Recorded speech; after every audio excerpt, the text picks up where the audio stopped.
Hello friends, in this video we are going to see how to compute short-term capital gain. The first question. Mr. A acquires a residential house at Pune for rupees 60 lakhs on 1st April 2019. He sells the house to Mr. X for a consideration of 64 lakhs 50,000 on 1st July 2020. Expenses in connection with the sale is rupees 50,000. Compute short-term capital gain. We have the format for computation of short-term capital gain. First, you have to write sale consideration. So, sale consideration is rupees 64 lakhs and 50,000. Next, you have to deduct selling expenses in connection with the sale, which is 50,000. So, after deducting, you will get net consideration, that is 64 lakhs. From this net consideration, you have to deduct the cost of acquisition.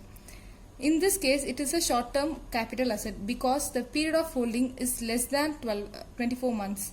In case of residential house, if the period of holding exceeds 24 months, it becomes a long-term capital asset. Here, the asset was purchased on April 2019 and was sold on July 2020. So, the total months which the asset was held is just 15 months, which is less than 24 months. Therefore, it becomes a short-term asset.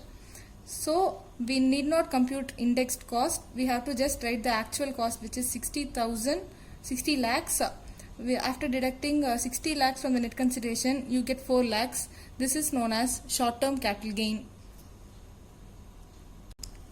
Now, in the case of long-term capital gain, you have to find out the indexed cost of acquisition and indexed cost of improvement. So, what is indexed cost? Indexed cost is nothing but the actual cost which you incur will be indexed with the index number given by the government. In each and every problem, the question will also include the index number so that it will be easy for you to compute. First, we have to know what are the provisions relating to indexed cost. If the property is purchased before 1st April 2001, the purchase price shall not be considered. It is at the option of the assessee for considering the purchase price of the property purchased before 1/4/2001. Only the fair market value shall be considered for calculation. That is, fair market value of the asset purchased before 1/4/2001 shall be considered for computation of indexed cost. Capital asset purchased after 1/4/2001, only purchase price must be considered. For any asset which is purchased after April 2001, purchase price will be taken for consideration. While seeing the problem, we will understand it clearly. So, the question comes, S purchased a house in 1999 for 5 lakhs. He sells the property in November 2019. The fair market value as on 1/4/2001 is rupees 10 lakh and 50,000. So, index for the year 2001 and 2002 is 1000. 2019 and 20 is 289. For every problem, we have to know what is the index number for the current year. That is, for the previous year 2019-20, we are calculating problem. So, here 2019-20 index number is 289 and for 2001 and 2 it is 100. Now, we have to compute indexed cost. Indexed cost, first this is the way you will compute it. Cost divided by index number of 2001 and 2 or the first year of the current assessee, whichever is later. 2001 to 2 or the first year of the assessee, whichever is later must be considered, into index cost of the current of the year of transfer. In this question, the cost of the asset we have to compute. We have two values here. The purchase price is 5 lakhs and the fair market value as on 1/4/2001 is 10 lakh and 50,000. As we saw in this provision, we must consider only the fair market value of the asset. So, the purchase price shall be ignored and we will take the FMV value as on 1/4/2001 as the cost, that is 10 lakh 50 will be taken as cost. It must be divided by index number of 2001 and 2. Index number of 2001 and 2 is 100 into index of the year of transfer. The asset was transferred in the year 2019-20. So, the index value of 2019-20 is 289. We will get the answer, that is 30 lakhs 34,500 is the indexed cost of acquisition. And now we are going to see the computation of long-term capital gain. It is a full-fledged sum. We have different provisions here. First, Mr. X purchased a house on 2nd October 2000 for 8 lakh rupees. The following expenses are incurred.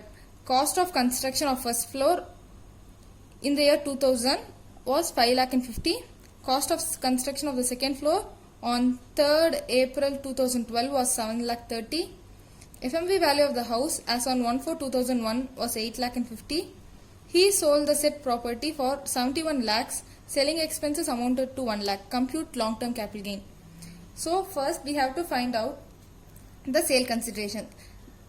The sale consideration is 71 lakhs.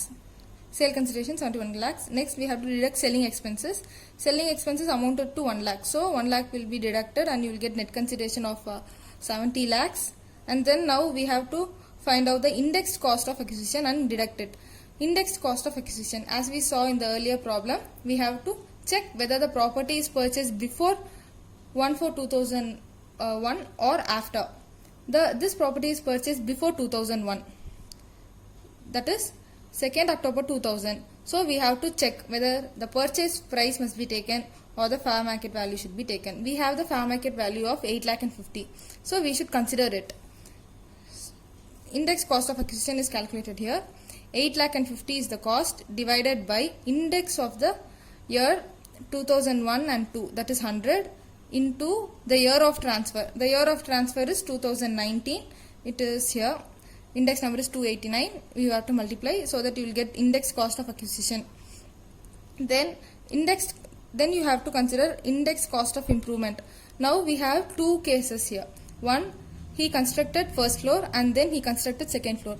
But we won't take this into consideration because, as I said earlier, in cost of improvement before 2001 shall be ignored. Over here, this is the construction was made on 1st December 2000, which is before 2001. So this must be ignored and this can be taken into consideration because this is after 2001. The same way we have to compute. The cost is 7,30,000 and divided by the year in which the construction took place, 2012. So we have the index number for 2012 and 13. Because the construction is taken place on 2012, we will take the index value of 2012 and 13, which is 200, into year of transfer. The year of transfer is 2019 and 20 and we have the index value 289. We have to compute it. Then you will get the index cost of improvement. You have to deduct it from net consideration. You will get long-term capital gain. Always in the case of improvement, we should ignore any improvement taken place before 1/4/2001 and any improvements after 2001 shall be considered. We have to compute in the same manner. Thank you.